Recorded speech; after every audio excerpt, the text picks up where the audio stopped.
Bonjour à tous, bienvenue sur la chaîne AGGSP Pastré. Aujourd'hui, nous allons évoquer la chute du mur de Berlin et se demander dans quelle mesure cet événement symbolique marque la fin de la guerre froide. Pour commencer, revenons 30 ans en arrière. En 1945, c'est la fin de la Seconde Guerre mondiale et l'URSS, les États-Unis, le Royaume-Uni et la France se partagent l'occupation du territoire allemand.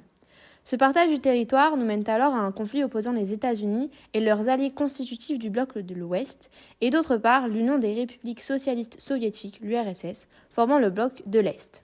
Tout cela annonce alors le début de la guerre froide de 1947 à 1991.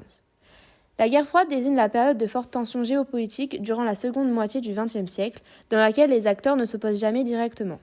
Berlin est alors devenu un enjeu majeur pour les Américains et les Soviétiques et est devenu le symbole de la guerre froide, celui de tous les antagonismes Est-Ouest. En 1948, les Soviétiques qui occupent Berlin-Est coupent les communications terrestres entre l'enclave de Berlin-Ouest, répartie en secteurs anglais, américains et français. Berlin-Ouest est le principal espace de transit des Allemands de l'Est émigrant à l'Ouest.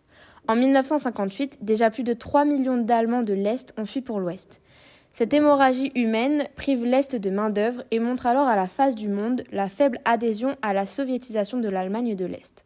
En 1961, les Soviétiques prennent donc la décision de faire supprimer la ligne de démarcation berlinoise en construisant un mur qui deviendra le mur de la honte. Plus de 230 personnes ont été abattues par les Vopos, soldats est-allemands chargés de la sécurité, de 1961 à 1989, alors qu'elles tentaient de fuir de l'autre côté du mur.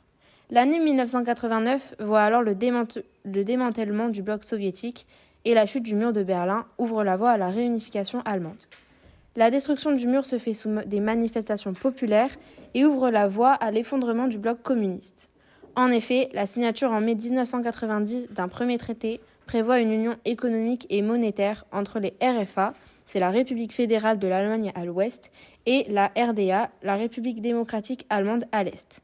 La fin de la guerre froide est quant à elle proclamée en 1989, un mois après la chute du mur de Berlin.